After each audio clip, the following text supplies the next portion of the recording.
স্বপ্নের দুনিয়ায় অনেক কিছুই ঘটে থাকে, স্বপ্নের ব্যাখ্যা, স্বপ্নের ব্যাখ্যা। আলহামদুলিল্লাহি রাব্বিল আলামিন ওয়া সালাতু ওয়া সালামু আলা সাইয়্যিদিল মুরসালিন, আম্মা বা'দ, ফাআউযু বিল্লাহি মিনাশ শাইতানির রাজীম, বিসমিল্লাহির রহমানির রহিম। আসসালাতু ওয়া সালামু আলাইকা ইয়া রাসূলুল্লাহ, আসসালাতু ওয়া সালামু আলাইকা ইয়া হাবিবাল্লাহ, আসসালাতু ওয়া সালামু আলাইকা ইয়া নবিয়াল্লাহ ওয়া আলা আলিকা ওয়া আসহাবিকা ইয়া নূরাল্লাহ। মাদানী চ্যানেলের দর্শকবৃন্দ, আলহামদুলিল্লাহি রাব্বিল আলামিন, মাহে রমজানের বরকতময় মুহূর্তে ও সুমিষ্টি দুপুরে অনুষ্ঠান স্বপ্নের ব্যাখ্যা এর সাথে আলহামদুলিল্লাহ আজ আবারও উপস্থিত হয়েছে। অনুষ্ঠানে আপনাদের সবাইকে জানাই আন্তরিক অভিনন্দন। ইনশাআল্লাহ আজও আপনাদের প্রেরিত প্রশ্নসমূহ থাকবে, যার মাধ্যমে আপনারা আপনার স্বপ্নের ব্যাখ্যা জানতে পারবেন। ইনশাআল্লাহ এগুলো যুক্ত করব, আর পাশাপাশি আমরা অনুষ্ঠানের ফরম্যাট অনুযায়ী ইনশাআল্লাহ পর্যায়ক্রমে আপনাদের উদ্দেশ্যে প্রতিনিয়ত যেসব ব্যাখ্যা সংক্রান্ত তথ্য মজার মজার সেগমেন্ট যুক্ত করে থাকি সেগুলো যুক্ত করব। নবী করিম সাল্লাল্লাহু আলাইহি ওয়াসাল্লামের প্রতি দুরূদ ও সালাম পাঠ করার অসংখ্য ফজিলত ও বরকত রয়েছে। প্রিয় নবী সাল্লাল্লাহু তাআলা আলাইহি ওয়াসাল্লাম ইরশাদ করেন যে আমার প্রতি একবার দুরূদে পাক পাঠ করে আল্লাহ তাআলা তার উপর 10টি রহমত নাজিল করেন। সুবহানাল্লাহ। রমজান বরকতের ঝর্ণাধারা, কেননা বর্ণিত রয়েছে রমজানুল মোবারকে যে একটি নফল আদায় করে তার সওয়াবকে ফরজের সমপরিমাণ বৃদ্ধি করে দেওয়া হয়, আর যে ফরজ আদায় করে তার সওয়াবকে আরও বৃদ্ধি করে দেওয়া হয়। সুতরাং অধিক হারে নবী করিম সাল্লাল্লাহু আলাইহি ওয়াসাল্লামের বারগাহে দুরূদের উপহার পেশ করতে থাকুন আর নিজ আমলনামাকে অধিক নেকিতে পরিপূর্ণ করে তুলুন। দর্শক শ্রোতা, অনুষ্ঠানে আমাদের সাথে উস্তাদে মুহতারাম মাওলানা আসাদ মদনী সাহেব উপস্থিত রয়েছেন। সৈয়দি, কেমন আছেন আপনি? ভালো আছেন? আলহামদুলিল্লাহি রাব্বিল আলামিন আলা কুল্লি হাল। মাশাআল্লাহ মাশাআল্লাহ। সৈয়দি, রহমতপূর্ণ মাস চলছে, আর ফরম্যাট অনুযায়ী মাদানী চ্যানেলের দর্শকদেরকে অনুষ্ঠানের প্রারম্ভে আপনি কিছু মাদানী ফুল প্রদান করে থাকেন। রমজান মাসে একজন রোজাদারকে বিশেষভাবে এমন কোন আমলটি করা উচিত যাতে পরিশ্রম খুবই অল্প হবে কিন্তু প্রতিদান হিসাবে যা পাবে তা অধিকের চেয়ে অধিকতর হবে? সাথে দোয়া করবেন যেন আমরা ইস্তেকামতের সাথে 30 রমজান পর্যন্ত এটা করে যেতে পারি। এমন কোনো দোয়া, কোনো ওজিফা বা প্রতিনিয়ত পাঠ করার মতো কোনো এমন তাসবিহ অথবা কিছু দোয়া দুরুদ আপনার আলোচনার মধ্যে অবশ্যই যুক্ত করবেন। আলহামদুলিল্লাহি রাব্বিল আলামিন ওয়াসসালাতু ওয়াসসালামু আলা সাইয়্যিদিল মুরসালিন। দেখুন, করার মতো অনেক আমলই আছে, কিন্তু কথা হচ্ছে আমরা কতটুকু করার সামর্থ্য রাখি। সুতরাং যে কোনো আমল অল্প হলেও তা যদি ইস্তেকামতের সাথে হয় এটা অধিক ভালো সেই আমলের চেয়ে যা অধিকতর, তবে ইস্তেকামত নেই। সাথে আপনি রিকোয়েস্ট করেছেন ওজিফার ব্যাপারে। তো দেখুন, সবচেয়ে গুরুত্বপূর্ণ যে বিষয় এই পবিত্র মাসে তা হচ্ছে আল্লাহ পাকের সর্বশেষ কিতাব কোরআনে মাজিদ, ফুরকানে হামিদ। রমজানের শুরুতে অনেকেরই উৎসাহ থাকে, আরম্ভও করে থাকে, কিন্তু শেষ পর্যন্ত ধরে রাখতে পারে না, সবার দ্বারা হয় না। তো আপনার যদি কোনো নির্ধারিত টার্গেট থাকে তাহলে তা কন্টিনিউ করুন। এখন তো বেশ কিছুদিন অতিক্রম হয়ে গেছে, অবশিষ্ট কিছু দিনই আছে। আর কোরআনে মাজিদ পরিপূর্ণভাবে একবার খতম করা, এটা রোজাদারদের অনেকেরই আকাঙ্ক্ষা থাকে, এটা থাকাও উচিত। বাকি রইল ওজিফার কথা। তো দরুদে পাক অধিক হারে পাঠ করুন। রমজানে প্রতিটা নেকির সওয়াব বহুগুণে বাড়িয়ে দেয়া হয়। তাছাড়া অবস্থা সাপেক্ষে, যেমন পরিস্থিতি অনুরূপ রোজাদারকে ওজিফা বা কোনো আমলের দিকে অগ্রসর হওয়া উচিত। এই ক্ষেত্রে কুরআনে মাজিদ, ফুরকানে হামিদের ব্যাপারে এটা অবশ্যই আরজ করব, যদি আপনি এখনও তাসবিহ সহকারে কুরআনে পাক না শিখে থাকেন তাহলে তা অবশ্যই শিখে নিন। কেননা এমন অনেককেই পাওয়া যায় যারা কোরআন ঠিকই পড়ে কিন্তু সঠিকভাবে পড়তে জানে না। এখন সে যদি পড়েও থাকে তাহলে কোরআন থেকে সেই বরকত অর্জিত হবে না যা তার পাওয়ার কথা ছিল। এজন্য কমপক্ষে কোনো ভালো কারিকে, কোনো আলিমে দিনকে আপনার কোরআন তেলাওয়াত শোনানো উচিত যে হুজুর আমার পড়াটা শুনুন, যাতে কোনো ভুল থাকলে, কোনো দুর্বলতা থাকলে দূর হয়ে যায়। আর এই ক্ষেত্রে দাওয়াত ইসলামের পরিবেশ থেকে সমাজের প্রত্যেক বয়সের, প্রত্যেক জেন্ডারের লোকেরা চাইলেই উপকৃত হতে পারে। মহিলাদের জন্য আলাদা, পুরুষদের জন্য আলাদা, বাচ্চাদের জন্য মাদ্রাসাতুল মদিনা, অসংখ্য মাধ্যম আছে। ইনশাল্লাহ এর মাধ্যমে পরিবর্তন আসবে। আর এখন তো পেন কোরআন আমাদের সুবিধার জন্য, সহজতার জন্য লঞ্চ করা হয়েছে কিছুদিন আগে। তো এটা অবশ্যই সংগ্রহ করবেন।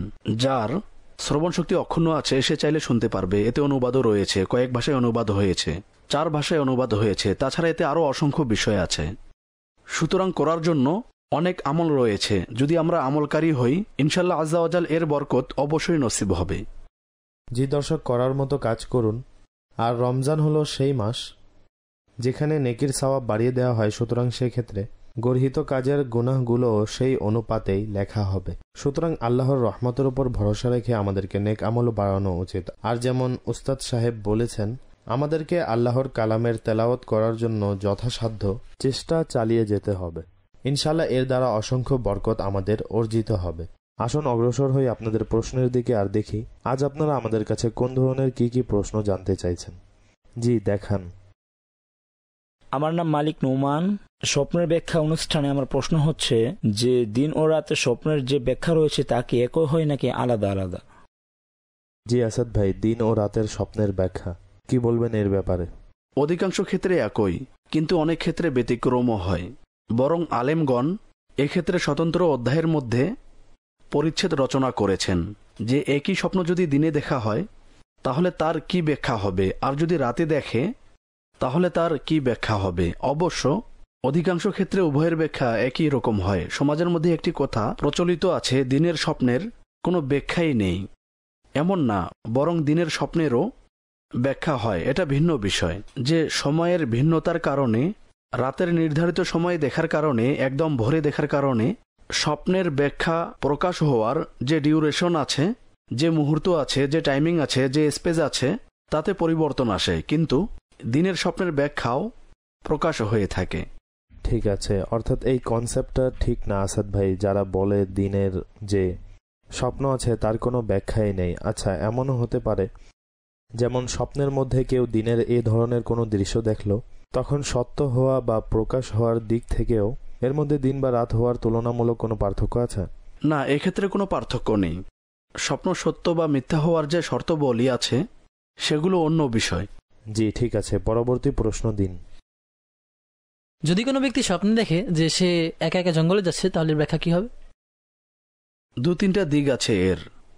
অনেক সময় নির্জনতা ধ্যানের প্রতিও ইঙ্গিত করে যে সেই ব্যক্তি দুনিয়া বিমুখ হয়ে পড়বে। আর যদি অচেনা কোনো পথ ধরে হাঁটে আর নিজেকে পথহারা অনুভব করে, সেক্ষেত্রে এর ব্যাখ্যা ভিন্ন হবে। অর্থাৎ মন্দ দিক উঠে আসে এর ব্যাখ্যায়। সেই ব্যক্তি আকীদা ও বিশ্বাসের ক্ষেত্রে ভুল পথে পা বাড়াতে পারে। তো এর প্রতি লক্ষ্য রাখা উচিত। আর এও হতে পারে যদি কোনো ব্যক্তি জঙ্গল, মরুভূমি পছন্দ করে বা কল্পনা করে, তখন হতে পারে তার স্বপ্নে সেই বিষয়টাই অধিকারে দৃষ্ট হচ্ছে।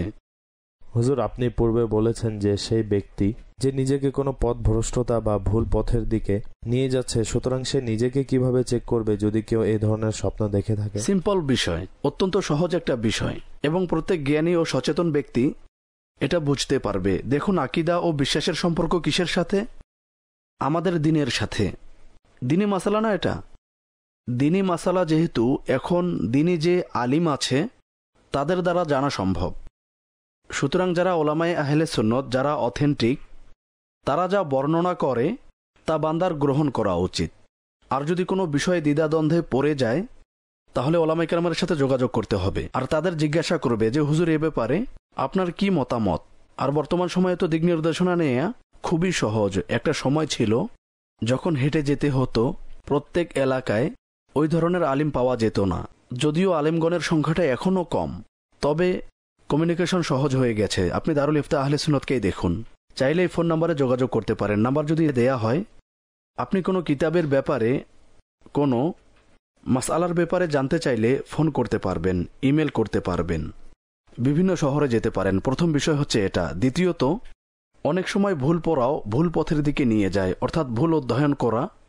সুতরাং যখনই কোনো কিতাব কিনবেন, আর বিশেষ করে দিনী কিতাব, হ্যাঁ, যদি সায়েন্সের টপিক হয় তাহলে এর সম্পর্ক তো দিনের সাথে নয়, তাই না? হতে পারে কোনো আবিষ্কার, তখন সেই সম্পর্কিতই হবে। যেমন মোবাইল ফোন, মোবাইল আবিষ্কারক যে কোম্পানি, তারা তাই লিখবে এর মধ্যে কি ফাংশন আছে। কিন্তু যখন দিনের কথা আসবে তখন অথেন্টিক লিখক তার কিতাব পড়ুন। অনুরূপভাবে কিছু প্রকাশনা প্রতিষ্ঠান আছে যাদের উপর ভরসা করা যেতে পারে, যেমন মাকতাবাতুল মদিনা। সুতরাং মাকতাবাতুল মদিনা যেহেতু দাওয়াতে ইসলামীর ব্র্যান্ড, আর দাওয়াত ইসলামের প্রতিটা ডিপার্টমেন্টের রুলস হচ্ছে মুফতিয়ানে কেরামের যাচাই করার পরেই কাজ আরম্ভ করবে। সুতরাং এভাবে যদি কেউ গুটি কয়েক বিষয়ে মনোযোগ দেয়, ইনশাআল্লাহ গুমরাহি থেকে বেঁচে যাবেন এবং নিজেকে যে কোনো আকীদা বা বিশ্বাসের ক্ষেত্রে যাচাই করতে পারবে। মাশাআল্লাহ, মাশাআল্লাহ, অত্যন্ত চমৎকার, খুবই সুন্দর ও সাবলীলভাবে উপস্থাপন করেছেন। আশা করি ইনশাআল্লাহ ভবিষ্যতে কখনো যদি আপনি এ ধরনের স্বপ্ন দেখেন তখন এই বিষয়গুলির প্রতি লক্ষ্য রেখে নিজেকে অবশ্যই সংশোধন করবেন। জি, পরবর্তী প্রশ্ন শুনুন। খালিদ হুসাইন আত্তারি, অনুষ্ঠানে আমার প্রশ্ন হচ্ছে, যদি কেউ স্বপ্নে দেখে যে ইতিকাফের জন্য মদিনা শরীফে মসজিদে নববীতে অবস্থান করছে, তাহলে এর ব্যাখ্যা কি হবে বলে দিন। फिर जा रहे हैं अहले मोहब्बत के काफिले, फिर याद आ रहा है मदीना हुजूर का। হুজুর, এই মুহূর্তে এই স্বপ্ন দেখা কেমন? মাশাআল্লাহ, খুবই ভালো স্বপ্ন এবং স্বপ্নদ্রষ্টার ভালোবাসার বহিঃপ্রকাশ। সুতরাং আল্লাহর রহমতের প্রতি ভরসা রাখুন। বাস্তব জীবনেও রমজানে মদিনা শরীফে জিয়ারত নসিব হবে। আর যে বিষয়ের প্রতি ভালোবাসা থাকে স্বপ্নে সেটা দৃষ্ট হওয়া স্বাভাবিক। বাহ ভাই বাহ। সুতরাং চেষ্টাও করুন, এর জন্য পাথে সংগ্রহ করুন। জি, কি চমৎকার, মাশাআল্লাহ। যার যে বিষয়ের প্রতি ভালোবাসা থাকে সে সেই বিষয়টাই স্বপ্নে অবলোকন করে। মাশাআল্লাহ। জি, পরবর্তী কল দিন। যদি কেউ স্বপ্নে এরকম দেখে যে গরম পানিতে ঝলসে গেছে, এর ব্যাখ্যা কি হবে? মেহেরবানি করে ব্যাখ্যা বলে দিন। জাযাকাল্লাহু খায়রা।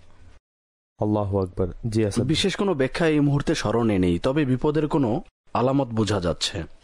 শরীর ঝলসে যাওয়া বা আগুনে পুড়ে যাওয়া, যে কোনো কিছুতে এরকম হওয়া নিঃসন্দেহে ভালো বিষয় না। সুতরাং স্বপ্নদ্রষ্টার জন্য কিছু সদকা করে দেয়া এ নিয়তের সাথে যেন আল্লাপাক আমাকে বিপদ থেকে সুরক্ষিত রাখেন।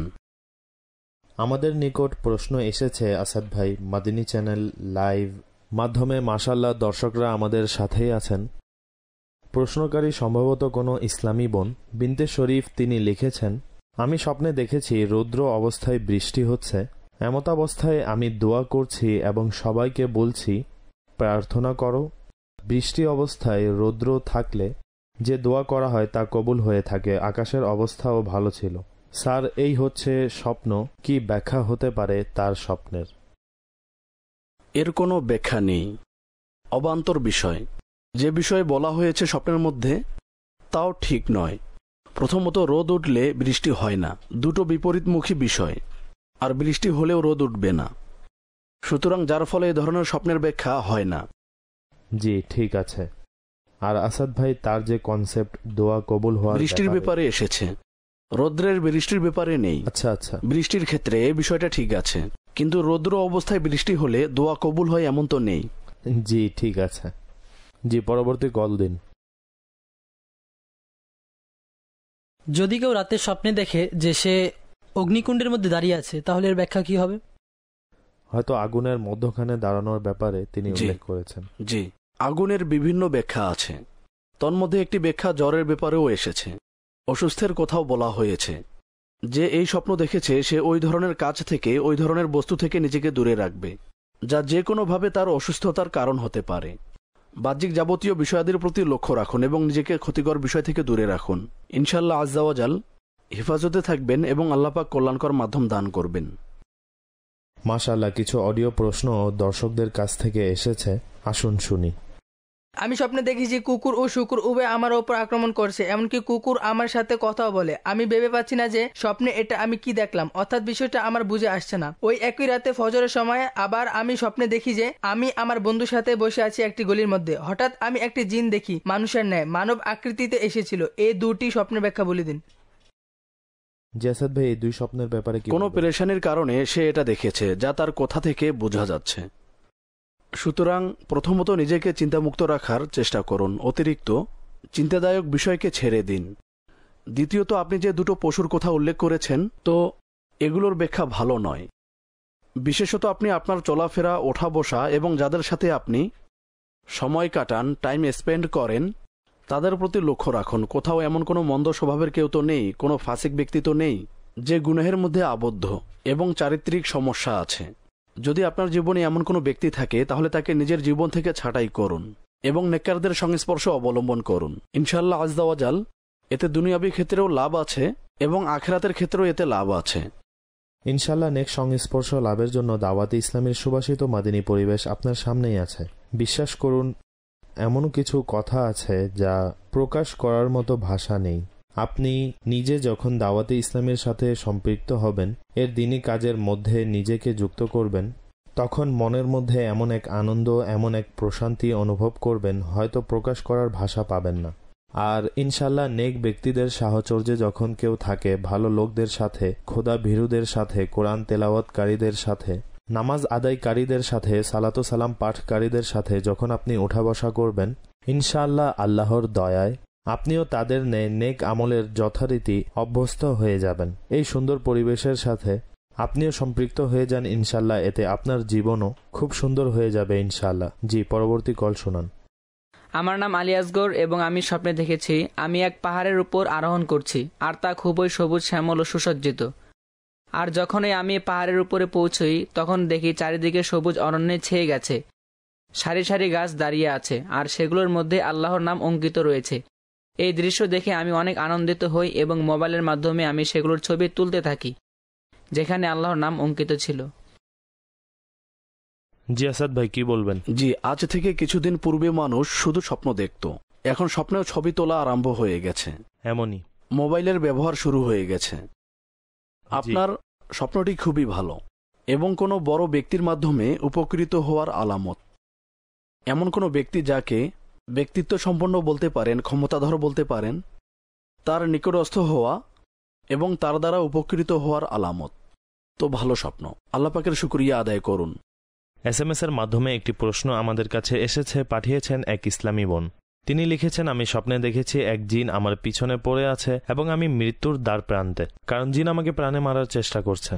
দয়া করে এই ব্যাপারে বলুন, এর ব্যাখ্যা কি হবে? বিক্ষিপ্ত চিন্তাভাবনা মনে হচ্ছে, কোনো পেরেশানির কারণে অথবা এ ধরনের কল্পনা করার কারণে, তো এর দিকে দৃষ্টি না দেয়াই ভালো। আর কিছু সাদকা করে দিন আল্লাহর রাস্তায়, ইনশাল্লাহ কল্যাণকর হবে। ঠিক আছে। জি, পরবর্তী প্রশ্ন। সাতক্ষীরা থেকে হাফিজ মুদ্দাসির বলছি, ভাই আজ রাতে আমি স্বপ্নে দেখেছি হাতে ছাতা ধরে দাঁড়িয়ে আছি, তবে ছাতাটা খোলা ছিল না, দুই হাতে ছাতাটা ধরে রেখেছি, বন্ধ ছাতা এবং উভয় হাতে আমি তা ধরে রেখেছি। এর ব্যাখ্যা বলে দিন প্লিজ। এর ব্যাখ্যা বলে দিন আসাদ ভাই। দৈনন্দিন রুটিনের বিষয়ে ছাতা সাধারণত ব্যবহার করে থাকে মানুষ। অবশ্য আজকাল বৃষ্টির মৌসুম তো নেই, যাই হোক ছাতা হয়তো পুরনো কোনো স্মৃতির কারণে দেখেছে, তো এর বিশেষ কোনো ব্যাখ্যা নেই। ঠিক আছে, পরবর্তী কল। আমার একটি স্বপ্নের ব্যাখ্যা জানার ছিল। স্বপ্নে আমার স্ত্রী সাপ হত্যা করছিল। ভালো স্বপ্ন, সাপকে হত্যা করা শত্রুর উপর বিজয় লাভের আলামত। ক্ষতি সাধনকারী কোনো ব্যক্তি বা নারী পরাজিত হবে এবং আল্লাহ পাক আপনার পরিবারকে সুরক্ষিত রাখবেন। তো ভালো স্বপ্ন, আল্লাহ পাক এর বরকত দান করুন। ঠিক আছে আসাদ ভাই, মেসেজের মাধ্যমে একটি প্রশ্ন এসেছে। তিনি লিখেছেন, এই স্বপ্ন ছোট বা রোজার ঈদে দেখেছি কোনো একজন আমাকে বলছে যদি আপনার কোনো সন্তান না থাকে তাহলে দোয়া করান, সন্তান হয়ে যাবে। স্যার, প্রশ্নকারী এ ধরনের স্বপ্ন দেখেছেন, সাথে দোয়া করুন যেন আল্লাহ কল্যাণ দান করেন। দেখুন, তিনি যদি বিবাহিত হয়ে থাকেন আর সন্তান না থাকে, অথবা আছে তবে আরও চাচ্ছে আল্লাহ পাক ছেলে সন্তান, নেক ও পরহেজগার এমন সন্তান দান করুক যে দুনিয়া ও আখিরাত উভয় জাহানে তার জন্য কল্যাণকর হবে। দোয়ার মাধ্যমে অবশ্যই বরকত রয়েছে, বান্দার আকাঙ্ক্ষা পূর্ণ হয়। এখন কে বলছে, কেন বলছে, এখানে এর বিস্তারিত উল্লেখ নেই। তাছাড়া দোয়া মমিনের হাতিয়ার, দোয়া করুন, আল্লাহ পাক এর বরকত দান করবেন। আর যদি কারো ঘরে যে কোনো দর্শকের কোনো সন্তান না থাকে তাহলে তাবিজাতে আত্মারিয়ার স্টলে যোগাযোগ করে এর থেকে সন্তান লাভের তাবিজ সংগ্রহ করুন। তাছাড়া মাদানী পাঞ্জে সূরায় আপনি এর ওজিফাও পেয়ে যাবেন, তো সেটাও পড়ে নিন। আল্লাহ পাক রহমতের দৃষ্টি দান করুন। আসাদ ভাই, একটি মেসেজ আমাদের কাছে এসেছে মাদিনী চ্যানেল লাইভ স্ট্রিম ইউটিউব চ্যানেলে। আর মোহাম্মদ দেলাওয়ার শেখ সাহেব তিনি লিখেছেন যে স্বপ্নে রং বেরঙের মাছ দেখা কেমন? মাছ দেখা ভালো বিষয়, নিয়ামত প্রাপ্ত হওয়ার ইঙ্গিত। ঠিক আছে, অত্যন্ত বরকতময় স্বপ্ন। জি, পরবর্তী প্রশ্ন শুনান। আমার মা আমার বাবাকে স্বপ্নে দেখেছেন, যিনি দুনিয়া থেকে বিদায় নিয়েছেন। তিনি এসেছেন তাও আবার মৃত্যুর 25 বছর পর। তিনি এসেছেন আমাদের ঘরে আর আমি দাঁড়িয়েছিলাম। এমত অবস্থায় তিনি আমার কোমরে আঘাত করেন এবং আমি অজ্ঞান হয়ে যাই। আমার মা তাকে বলেন, এটা কি করলেন আপনি? অতঃপর তিনি চুপচাপ ফিরে যান, কোনো কথার উত্তর দেননি। এর ব্যাখ্যা বলে দিন। দুশ্চিন্তা করবেন না এ ধরনের স্বপ্ন দেখে। হয়তো দুশ্চিন্তায় আছেন যে না জানি বাবা অসন্তুষ্ট নাকি অন্য কিছু। হতে পারে কোনো পুরনো চিন্তার কারণে এ স্বপ্ন দেখেছেন, তবে এতে চিন্তার কোনো কারণ নেই। বাবার জন্য দোয়া করুন, ইসালে সওয়াব করুন, ইনশাল্লাহ কল্যাণকর হবে। জি ঠিক আছে, পরবর্তী প্রশ্ন শুনান। আমার নাম মোহাম্মদ কাসিম, আর আমার একটি স্বপ্নের ব্যাখ্যা জানার ছিল। গতরাতে আমি স্বপ্ন দেখেছি যে আমি একটি গোসলখানায় বসে আছি। তখন সেখানে কিছু বন্ধু দুষ্টমি করছিল। ফলে আমি গোসলখানা থেকে বের হয়ে এসে দেখি আমার দাড়িগুলো কাটা অবস্থায় আছে, অর্থাৎ কেউ শেভ করে দিয়েছে আমাকে। এটা দেখে খুব পেরেশান হয়ে যাই। সুতরাং আপনি আমাকে এর ব্যাখ্যা বলে দিন। আল্লাহু আকবার। কি বলবেন আসাদ ভাই? আমিন। যদি বাস্তবেই আপনার দাড়ি থাকে আর আপনি স্বপ্নে এ দৃশ্য দেখে থাকেন, সেক্ষেত্রে এটা অহেতুক স্বপ্ন। শয়তানও অনেক ক্ষেত্রে প্রদর্শন করে মুমিন বান্দাকে পেরেশান করার জন্য। বন্ধু মহলে অনেক বিষয় দুষ্টমি হয়ে থাকে, বিরক্ত করে, এ ধরনের যে কোনো কিছু। তাছাড়া অসামঞ্জস্য বিষয়, এতে চিন্তিত হওয়ার কিছু নেই। এর দিকে দৃষ্টি না দেয়াই ভালো। দাড়ি শরীফ থাকলে তো আছে আপনার, মাশাআল্লাহ। আল্লাহ পাক আপনাকে এর বরকত দান করুন। জি পরবর্তী প্রশ্ন। আমি কুমিল্লা থেকে আব্দুর রহমান বলছি। আমার স্বপ্নে সাদা সিংহ দৃষ্ট হয় এবং আমি আয়াতুল কুরসি পাঠ করার মাধ্যমে তা তাড়িয়ে দেই। সাদা সিংহ দৃষ্ট হয় এবং আয়াতুল কুরসি পাঠের মাধ্যমে তা তাড়িয়ে দেয়। কি বল? সিংহের জন্য আয়াতুল কুরসি পাঠ করে। স্বপ্নে তো সবই সম্ভব। ঠিক আছে। যদি সিংহ সামনে চলে আসে তাহলে হয়তো পড়া বা পড়ানো ভুলে যাবে, সবকিছু ভুলে যাবে। এমনই কুকুর চলে আসলে তখন বুঝে আসে না কি করবে, আর সিংহ তো সিংহই। জি। যাই হোক, এই আয়াতুল কুরসি পাঠ করা বেশ কিছু প্রয়োজনে উপকারিতা অবশ্যই রয়েছে, বিশেষ করে জিনজাতি শয়তান ভয়ানক বস্তুর ক্ষেত্রে। সুতরাং আল্লাপাক রহমতের দৃষ্টি দান করুন। সিংহ দেখা কোনো প্রতাপশালী, কোনো ক্ষমতাধর ব্যক্তির প্রতি ইঙ্গিত বহন করে। আর যেমন আপনি বললেন যে আয়াতুল কুরসি পড়েছি আর তা পালিয়ে গেছে, এটা মূলত আতঙ্ক থেকে মুক্তি লাভকে বোঝায়। আল্লাহ আপনাকে সহজতা দান করুন। হতে পারে সাম্প্রতিক সময়ে আপনার কোনো বড় ব্যক্তির সাথে সাক্ষাৎ হয়েছে, সম্পর্ক গড়ে উঠেছে, কোনো বিষয়াদি হয়েছে, তো আল্লাহ পাকের দরবারে দোয়াও করুন, ইনশাআল্লাহ কল্যাণকর হবে। ইনশাআল্লাহ দর্শকদেরকে আমরা অত্যন্ত চমৎকার একটি প্যাকেজ দেখাবো, আর তার মধ্যে কি আছে সেটা উল্লেখ করব। কিন্তু তার পূর্বে একটি প্রশ্ন আমি অন্তর্ভুক্ত করব আসাদ ভাই। প্রশ্নটি হচ্ছে, একজন লিখেছেন, স্বপ্নে নিজেকে এবং নিজের বন্ধুকে কবরস্থানের মধ্যে দেখেছি, আর সেখানে একটি মহিষ ছিল যার থেকে আমরা দুধ দহন করছিলাম। বর্ণনা অনুযায়ী এই হচ্ছে তার স্বপ্ন। চিন্তিত ছিলাম, ভয় লাগছিল, আর আমরা রাতে কবরস্থানে ছিলাম। তো স্যার, এই হচ্ছে সিচুয়েশন। এই ব্যাপারে আপনি দিক নির্দেশনা প্রদান করুন। আল্লাহ পাক সহজতা দান করুন। আর কবরস্থান দেখা এটা সতর্কতা স্বরূপ, যেন বান্দা আখিরাতের প্রস্তুতি নেয়। এমন কোনো কাজ যা আপনি আপনার বন্ধু অথবা একাকী করে থাকেন যা শরীরভাবে ঠিক নয়, তাহলে তা থেকে নিজেকে দূরে রাখুন। আর আখিরাতের প্রস্তুতিতে নিজেকে ব্যস্ত রাখুন। নেক আমলে ব্যস্ত থাকুন। ফরজ ও ওয়াজিব সমূহ আদায় করুন। অবৈধ ও গুনাহের কাজ থেকে নিজেকে হেফাজতে রাখুন। ইনশাল্লাহ বরকত হবে।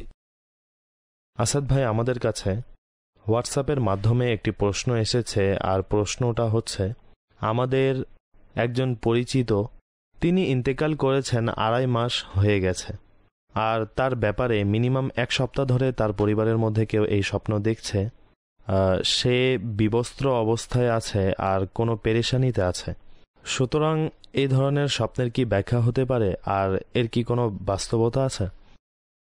দেখুন, বিবস্ত্র হওয়া এটা কোনো গোপন বিষয় প্রকাশ হওয়ার প্রতি ইঙ্গিত করে। ঠিক আছে। এখন কেউ যদি নিজেকে দেখে তাহলে সে নিজের ব্যাপারে সতর্ক থাকবে, যেন প্রত্যেকের সামনে নিজের গোপন কথা না বলে। আর যদি অন্য কাউকে দেখে তাহলে তার ব্যাপারেও ভেবে দেখবে। কথাও এমন তো না যে তার ব্যাপারে এমন কোনো অপ্রয়োজনীয় কথা বলে, অথবা এমন অবস্থায় বলে যা সেই কথা বলার উপযুক্ত জায়গা নয়। তো পোশাকের ব্যাখ্যা গোপনীয়তার মাধ্যমে করা হয়, আর বিবস্ত্র হওয়া কোনো গোপনীয়তা ফাঁস হওয়ার প্রতি ইঙ্গিত করে। তো আল্লাহ পাক আমাদেরকে মুসলমানের গোপনীয়তা গোপন রাখার তৌফিক দান করুন। আর আমাদের অভ্যন্তরে, আমাদের মস্তিষ্কে, আমাদের ব্যক্তিত্বে এই গুণটা থাকা উচিত। যদি আমরা কারো কোনো গোপন কিছু জেনে যাই তাহলে তা আমাদের ভেতরেই লুকিয়ে রাখব এবং নিজের মধ্যেই রাখব, অন্য কারো সামনে যাতে তা প্রকাশ না পায় অকারণে। হ্যাঁ, যদি কোথাও করতে হয় বিশেষ কোনো শরীর কারণে তাহলে সেটা ভিন্ন বিষয়, তবে সাধারণত মানুষের মধ্যে এমন মন মানসিকতা থাকে না, আর খুবই কঠিন বর্তমান সময়ে এরকম লোক খুঁজে পাওয়া যার সাথে কথা বলার ক্ষেত্রে আপনার অন্তরে এমন কনফিডেন্স থাকবে যে ভাই এর সাথে কথা বলেছি মানে দেয়ালের সাথে কথা বলেছি, এই বিষয়ে আমি নিশ্চিন্তে থাকতে পারি। তো মানবীয় আখলাকের মধ্যে খুবই উঁচু মানের একটা স্তর হচ্ছে কারো এমন হওয়া যে কোনো গোপন বিষয়কে সে গোপন রাখে। আল্লাহ পাক সবাইকে উত্তম তৌফিক দান করুন। আসাদ ভাই, যতটা সহজে আপনি এটাকে এক্সপ্লেন করেছেন এতটা সহজ না এর উপর আমল করা। যদি কেউ নিজের মধ্যে এই ধরনের কার্যক্রম বা এই ধরনের বৈশিষ্ট্য পায় যে এখন থেকে আমি নিয়ত করেছি, সব কিছু করেছি, যে কোনো ব্যক্তি এই ধরনের গোপন কোনো কিছু পেলে প্রকাশ করবে না, কিন্তু তারপরও কোনো না কোনো সমস্যা হয়ে যায়, এর উপর ইস্তেকামত পাওয়া, অর্থাৎ বলতে চাচ্ছি পার্মানেন্টলি এমন কোনো ফর্মুলা বলে দিন যে যখনই কোনো এ ধরনের খেয়াল আসবে তখন তাকে এটা করা উচিত যে এ কথা বলা যাবে না, এ ধরনের কোনো কন্ডিশন বলে দিন। এমন কি হতে পারে? পার্মানেন্টলি করার জন্য যে বান্দা প্র্যাকটিস করবে, যাদের এরকম কোনো অভ্যাস নেই তাদের অভ্যাস হয়ে যাবে। দেখুন, আগ্রহ কাজ করে প্রত্যেক জিনিসের সাথে। খোদা ভীতি যদি অন্তরে থাকে আর প্রত্যেককে কথা বলার সময় ভেবে বলার অভ্যাস করা উচিত আলোচ্য বিষয় কথোপকথনের সাথে। সুতরাং যখনই আপনি কথা বলবেন তখনই ভেবে দেখুন যে এই বিষয়টা, এই কথাটা আমার জন্য উপকারী না অপকারী। আর মুসলমানের গোপনীয়তা প্রকাশ করার যে ক্ষতি সমূহ আছে পার্থিব ক্ষেত্রে এবং পরকালীন ক্ষেত্রে, সেগুলো যদি স্মরণে রাখে, এটা আপনিও জানেন যে এক বর্ণনায় এ বিষয়ে এসেছে যে ব্যক্তি কারো গোপনীয় বিষয়কে দুনিয়ায় প্রকাশ করবে আল্লাহ পাকও তার গোপন রহস্যকে মানুষের সামনে প্রকাশ করে দিবেন। এটা এতটাই ভয়ানক ব্যাপার। এই এক কথায় যথেষ্ট যে যদি আমি কারো গোপনীয়তা প্রকাশ করতে থাকি, না বলা কথা আমি বলতে থাকি, তো আমারও গোপনীয়তা আছে। আর যদি আল্লাহ পাক অসন্তুষ্ট হয়ে যান আর তিনি আমার গোপনীয়তা মানুষের নিকট প্রকাশ করে দেন, তো আমি কতটা অপমানিত হব। আচ্ছা, দুনিয়াতেও এবং আখিরাতেও। আর আল্লাহ পাক তার গুনাহকে, তার গোপনীয়তাকে, তার গোপন বিষয়কে, অপছন্দনীয় বিষয়কে দুনিয়াতেও গোপন রাখে এবং আখিরাতেও, যে অপরের দোষ ত্রুটি গোপন রাখে।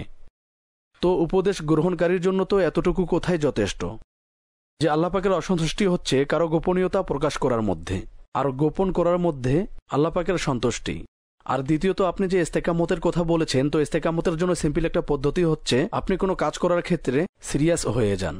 যদি আপনি গুরুত্বই না দেন এবং সেই কাজকে আমলেই না নেন এবং আপনি সেটাকে পরোয়াই না করেন, তাহলে আনন্দ ফুর্তির সাথে জীবন তো কেটেই যাবে। কিন্তু যদি আপনি কোনো কাজের ব্যাপারে প্রকৃতপক্ষে সিরিয়াস হয়ে যান, তাহলে আস্তে আস্তে আস্তে আস্তে একসময় আপনি ইস্তেকামত পেয়ে যাবেন।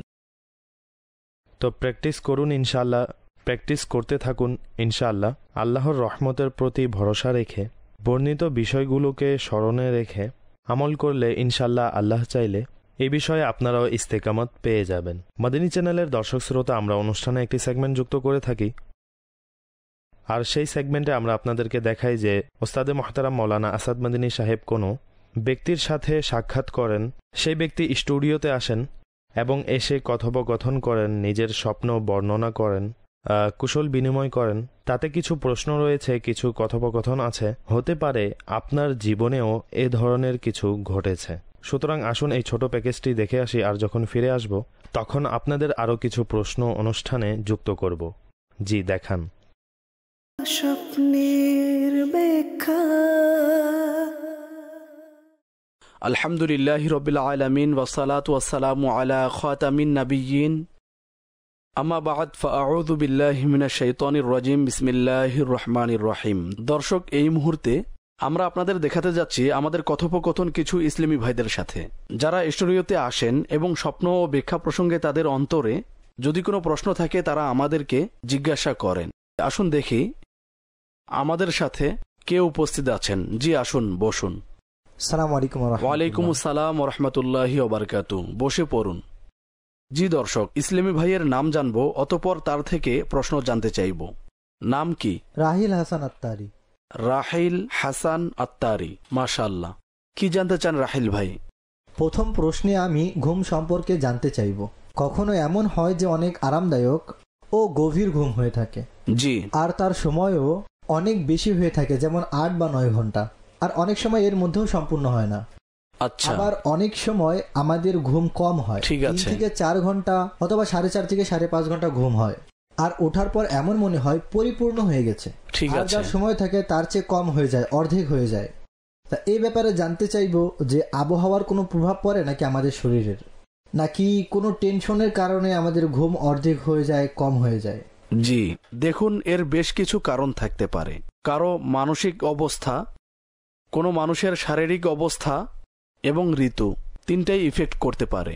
পরিবেশও প্রভাব বিস্তার করে। কোনো নির্জন জায়গায় ঘুমালে সেখানে ভালো ঘুম হয়, শোরগোল হলে অথবা যেখানে কমফোর্টেবল হবে না সেখানে ঘুম পরিপূর্ণ হওয়ার ক্ষেত্রে সমস্যা হওয়া স্বাভাবিক। সুতরাং এগুলো সম্পূর্ণ ভিন্ন বিষয় এবং স্বাভাবিক। দ্বিতীয় বিষয় হচ্ছে, অনেক সময় আমরা অল্প একটু ঘুমিয়ে ফ্রেশ হয়ে যাই। অনেক সময় বেশি ঘুমিয়েও ক্লান্তি ভাব থাকে। আসলে মেডিকেলি এ ব্যাপারে বলা হয়, প্রকৃত যে গভীর ঘুম আছে যা আমাদের ক্লান্তিকে দূর করে, আমাদের শরীরের অভ্যন্তরে সেলসের রিপেয়ারিং যার মাধ্যমে হয়, তার যে ডিউরেশন আছে এর পরিমাণটা খুব বেশি না, কিন্তু সেই পর্যন্ত পৌঁছার জন্য কিছু সময়ের প্রয়োজন হয়। এখন প্রত্যেক ব্যক্তিরই স্বতন্ত্র একটা অবস্থা আছে। অনেক ক্ষেত্রে কম ঘুমিয়েও মানুষ ফ্রেশ হয়ে যায়। এ ব্যাপারে বলা হয়ে থাকে যে সেই ব্যক্তি তার ডিপ স্লিপে, যাকে গভীর ঘুম বলি, যা ব্যক্তির প্রয়োজনকে পূরণ করে, সেখানে তাড়াতাড়ি পৌঁছে যায়। আর সে যে 20-25 মিনিট তার প্রয়োজন ছিল দেহের জন্য, সুতরাং সে সেটা পেয়ে যায়। আবার অনেক ক্ষেত্রে অধিক সময় লাগে। এজন্য বুজুর্গানে দিনের রুটিনে আমরা শুনি যে এমন অসংখ্য আউলিয়া কেরাম ছিলেন যারা দিন রাত মিলিয়ে 2 ঘন্টা ঘুমাতেন, শুধু 3-4 ঘন্টা ঘুমাতেন, সারাদিন প্রয়োজনীয় কাজও করতেন। তো তাদের ব্যাপারে এটাই বলা হয় যে আল্লাহর রহমতে তারা গভীর ঘুমে খুব কম সময়ে চলে যেতেন, আর তাদের দেহের যে প্রয়োজনীয়তা ছিল তা পূরণ হয়ে যেত। তো এ বিষয়ে মেডিকেলি কিছু তথ্য যা আমরা লোকদের থেকে শুনেছি, সেগুলো আমি শেয়ার করেছি। তাছাড়া দেহ, খাদ্যাভ্যাস এবং পরিবেশ সর্বোপরি এগুলো আমাদের দেহের মধ্যে অবশ্যই প্রভাব ফেলে। পরবর্তী দ্বিতীয় প্রশ্ন হচ্ছে যে আমি অনেক সময় স্বপ্নে দেখি যে অনেক বৃষ্টি বর্ষণ হচ্ছে, আর চারিদিকে অন্ধকারে ছেয়ে গেছে, আর সেই বৃষ্টিতে আতঙ্ক সৃষ্টি হয়। আর অনেক সময় এও দেখি যেমন ভূমিকম্প এবং অনেক বৃষ্টি বর্ষণ হচ্ছে, যার কারণে বিল্ডিং ধসে পড়েছে। তাছাড়া আরও একটি স্বপ্ন দেখি উড়োজাহাজ বিধ্বস্ত হয়ে পড়ছে আশেপাশের বিল্ডিংয়ের ওপরে। যেমন আমি ছাদে দাঁড়িয়ে আছি আর সামনে থেকে কোনো প্লেন উড়ে আসছে হঠাৎ করে, তা বিধ্বস্ত হয় আমার আশেপাশে। এ কারণে আমি আতঙ্কিত হয়ে পড়ি যেন আমার উপর না পড়ে যায়, তবে আল্লাহর দয়ায় বেঁচে যাই। এরকম দৃশ্য আপনি একবার দেখেছেন নাকি বারবার দেখেছেন? আমি প্রায় দেখি, প্রায় সময় বা অধিকাংশ সময়। আচ্ছা, কোনো মানসিক দুশ্চিন্তায় ভুগছেন, কোনো পেরেশানিতে আছেন, অনেক চিন্তিত থাকেন? ছোটখাটো কোনো পেরেশানি থাকলে বাস, নরমাল বিষয়, তেমন বড় কোনো বিষয় না। ঠিক আছে, দেখুন, আপনি যে পরিস্থিতির বর্ণনা দিয়েছেন তা কল্যাণকর না, বিপদের প্রতি ইঙ্গিত করে। বৃষ্টি সাধারণত দোয়া কবুল হওয়ার প্রতি ইঙ্গিত করে যদি নরমাল হয়। আর যদি এর সাথে অন্ধকার দেখা যায়, আতঙ্ক কাজ করে, তুফান হয়, আর সাথে আপনি বললেন ভূমিকম্পও হয়েছে, সেক্ষেত্রে এটা বিপদের প্রতি ইঙ্গিত করে। যখনই এ ধরনের স্বপ্ন দেখবেন তো উঠার পর সর্বপ্রথম আল্লাহ পাকের দরবারে দোয়া করুন, হে আল্লাহ আজ্জা ওয়াজাল, আমাকে এই স্বপ্নের মন্দ প্রভাব থেকে হেফাজত করুন। পাশাপাশি আল্লাহর রাস্তায় কিছু সাদকা করুন। আর যদি কোনো এলাকায় তুফান বা ভূমিকম্প হতে দেখেন, সেখানকার লোকজন মিলে যদি কোনো দোয়ার ব্যবস্থা করেন অথবা এ ধরনের কোনো আয়োজন করেন, ঘরের মধ্যেই করুন অথবা মসজিদে করে নিন, তো ইনশাল্লাহ এটা অনেক বেশি কার্যকর হবে। তো ভূমিকম্প, তুফান এগুলো বিপদের আলামত, আর বিপদ থেকে মানুষ দোয়ার কারণে বেঁচে থাকে এবং আল্লাহ পাকের রাস্তায় ব্যয় করা এটাও কার্যকর ভূমিকা রাখে। ঠিক আছে, আরো কিছু জানার আছে? একটি প্রশ্ন, আমাদের চ্যানেলের ইসলামী ভাই, তিনি এই গত কিছুদিন আগে এই স্বপ্ন দেখেছেন যে 3 জন বুজুর্গ ব্যক্তি একটি আসনে বসে আছেন। আচ্ছা। আর তাদের বরাবরে যে ব্যক্তি দাঁড়িয়ে আছে সে তাদের নাম ধরে ডাকছে, আলা হযরত গাউসে পাক, আলা হযরত গাউসে পাক। তবে তৃতীয় বুজুর্গকে এ ব্যাপারে তিনি কিছুই বলেননি, সুতরাং তিনি জানতে চাচ্ছেন যে তৃতীয় ব্যক্তিকে আমির আহলে সুন্নাত কি না, যেহেতু তিনি আমির আহলে সুন্নাতের মুরিদ। দেখুন, এরকম তো বলতে পারবো না যে তৃতীয় জন আমির আহলে সুন্নতেই ছিলেন। অবশ্য বুজুর্গদের জিয়ারত করেছে এবং 2 জন বুজুর্গকে চিনতেও পেরেছে। আর তৃতীয় জনও বুজুর্গ ছিলেন যিনি তাদের সাথে ছিলেন। তো বরকতময় স্বপ্ন আল্লাহ পাকের রহমতে বুজুর্গদের বরকত লাভের প্রতি ইঙ্গিত বহন করছে। বুজুর্গদের জিয়ারত করা, আলেমদের জিয়ারত করা, এটা আল্লাহ পাকের বিশেষ রহমত ও বরকতের প্রতি ইঙ্গিত করে। আর স্বপ্নদ্রষ্টার ওই মহান ব্যক্তিদের সাথে ভালোবাসারও ইঙ্গিত। সর্বোপরি ভালো স্বপ্ন। আল্লাহ পাকের দরবারে দোয়া করুন যেন আল্লাহ পাক এই বুজুর্গদের ওসিলায় আমাদেরকে মালামাল করেন। আমিন। ঠিক আছে, জাযাকাল্লাহ। আমিন। জি মাদানী চ্যানেলের দর্শক, এই ছিল আমাদের আজকের আয়োজন, যেখানে আমরা এক ইসলামী ভাইয়ের সাথে কথোপকথনের সৌভাগ্য অর্জন করেছি। এতক্ষণ স্বপ্ন ও স্বপ্নের ব্যাখ্যা সম্বলিত সেগমেন্ট আপনারা অবলোকন করেছেন। যদি আপনিও কোনো সেগমেন্টে অংশগ্রহণ করতে চান তাহলে এই নাম্বারে যোগাযোগ করুন। নিজের নাম ও পরিপূর্ণ অ্যাড্রেস পাঠিয়ে দিন, ফোন নাম্বারও পাঠিয়ে দিন। আমরা আপনাদের সাথে যোগাযোগ করব। এখন অগ্রসর হব অনুষ্ঠানের বাকি অংশের দিকে। স্বপ্নের ব্যাখ্যা। ওয়েলকাম ব্যাক দর্শক শ্রোতা, আপনারা যে সেগমেন্টটি দেখেছেন তা প্রশ্ন ও প্রশ্ন উত্তরের মাধ্যমে সাজানো হয়েছিল। আপনারা এই সেগমেন্টের মাধ্যমে কি শিখতে পেরেছেন আপনারা আমাদেরকে নিজের ফিডব্যাক দিতে পারেন। madinichannel.tv@gmail.com এটি হচ্ছে আমাদের অফিসিয়াল ইমেল। এর মাধ্যমে আপনারা আমাদেরকে ইমেল করতে পারেন। feedback@madinichannel.tv এটাও আমাদের ইমেল। এখানে ফিডব্যাক অথবা কোনো পরামর্শ অনুষ্ঠানের ব্যাপারে মাদিনী চ্যানেলের ব্যাপারে দিতে পারেন। আর ইনশাল্লাহ আপনার পরামর্শ অনুযায়ী তা বাস্তবায়ন করারও সম্পূর্ণ চেষ্টা করব। আমাদের অনুষ্ঠানে একটি সেগমেন্ট যুক্ত করা হয় যাতে আমরা মনে করুন সোশ্যাল মিডিয়ায় অনুসন্ধানকৃত যে টপ 10-এ যে প্রশ্নগুলো থাকে সেগুলো আমরা অনুষ্ঠানে যুক্ত করি। আর আসাদ ভাই, আজও আমাদের সময় স্টার্ট হয়েছে এই সেগমেন্টের। চলতে চলতে আজ আমাদের অ্যালফাবেট হচ্ছে কিউ। এবার আসুন দর্শক শ্রোতা, কিউ সম্পর্কিত আজ আমাদের কাছে কোন টপ 10 কোয়েশ্চেন আমাদের পরিদর্শিত হয়। জি, সর্বপ্রথম আসাদ ভাই যে প্রশ্ন এসেছে সার্চের মাধ্যমে তা হচ্ছে স্বপ্নে কবর দেখা। কিউ ফর কবর। 2-3টি বিষয় আছে এতে। প্রথমত লুকায়িত বিষয়কে বোঝায়, আর কবর আমাদেরকে আখিরাতের প্রতিও ইঙ্গিত করে, যেন তার প্রস্তুতি নেই, সতর্ক করে থাকে আমাদেরকে। ঠিক আছে।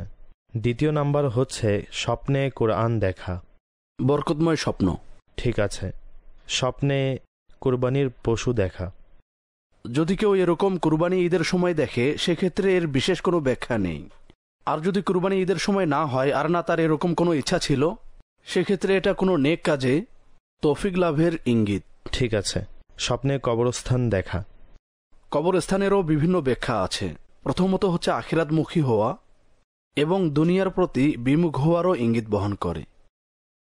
আর অনেক ক্ষেত্রে মুসলমানের গোপনীয়তার মাধ্যমেও এর ব্যাখ্যা করা হয়। ঠিক আছে। স্বপ্নে কিয়ামত হতে দেখা। বিপদের ইঙ্গিত বহন করে। ভূমিকম্প দেখা, কিয়ামতের দৃশ্য দেখা। ঠিক আছে। স্বপ্নে কলম দেখা। কলম সাধারণ ব্যবহারকৃত বস্তু, এর বিশেষ কোনো ব্যাখ্যা নেই। অবশ্য যদি এর সাথে বিশেষ কোনো দৃশ্য থাকে, কলম দিয়ে লিখছে বা কি করছে, বাস্তবতা কিসে, তার প্রফেশন কি, তখন এর কোনো ব্যাখ্যা হতে পারে। ঠিক আছে। স্বপ্নে কতল করতে দেখা। কতল করা, জুলুম করা বোঝানো হয়ে থাকে। যে ব্যক্তি কাউকে হত্যা করা অবস্থায় দেখবে তো তার নিজ আমলের প্রতি ভেবে দেখবে যে কারো অধিকার তো নষ্ট করছে না, কোনো ধরনের অন্যায় কাজে তো লিপ্ত নেই। ঠিক আছে। স্বপ্নে কবরে ফুল দেখা। কার কবর কি রকম দেখেছে? অবশ্য ফুল দেখা ভালো আলামত কবরস্থ ব্যক্তির দিক থেকে। জি ঠিক আছে। আরও একটি প্রশ্ন, এটা পুনরায় এসেছে যে স্বপ্নে কিয়ামতের দৃশ্য, এই হচ্ছে তার প্রশ্ন। এই প্রশ্ন নেওয়া হয়েছে, তবে শব্দের মধ্যে কিছু পার্থক্য আছে। সুতরাং দর্শক, এই ছিল প্রশ্নবলী যা টপ 10 রিপোর্ট সার্চ ইঞ্জিনে থাকা অবস্থায় আমাদেরকে ইন্টারনেট বলেছে যে এই মুহূর্তে সারা পৃথিবী ব্যাপী মানুষ এই অ্যালফাবেটের মাধ্যমে সার্চ করছে।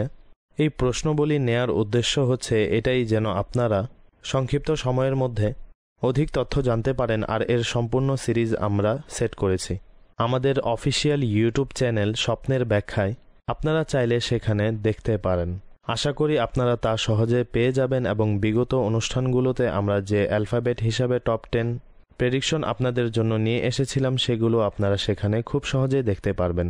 দর্শক শ্রোতা, আমাদের অনুষ্ঠান শেষ হয়ে গেছে, আর আলহামদুলিল্লাহ আজও আপনাদের বেশ কিছু প্রশ্ন এবং কল আমরা যুক্ত করার চেষ্টা করেছি। ইনশাল্লাহ আগামী সপ্তাহে ঠিক একই সময় পরিপূর্ণ নিয়ত আছে অনুষ্ঠান স্বপ্নের ব্যাখ্যা নিয়ে আপনাদের নিকট আবারও উপস্থিত হব। ততক্ষণের জন্য অনুমতি চাইছি। নিজের প্রতি খেয়াল রাখুন। রমজান মাসের পরিপূর্ণ বরকত অর্জন করার উদ্দেশ্যে ইবাদত ও কোরআন তেলাওয়াত সহ অন্যান্য নেক কাজেও অংশগ্রহণ করুন। বিশেষ করে নিজের নিকটস্থ গরিব আত্মীয়, ভাই বোন যাদের চাহিদা আছে, প্রয়োজন আছে, তাদের জন্য দোয়ার পাশাপাশি ফিজিক্যালিও তাদের সেবায় নিজেকে এগিয়ে নিয়ে আসুন। তাদের উদ্দেশ্যে হাত বাড়িয়ে দিন। তাদের জন্য বিশেষ কোনো পদক্ষেপ নিন। সাথে নিজের প্রতিও খেয়াল রাখুন। সাল্লু আলাল হাবিব সাল্লাল্লাহু তাআলা আলা মুহাম্মদ সাল্লাল্লাহু আলাইহি ওয়া আলিহি ওয়া সাহবিহি ওয়া সাল্লাম।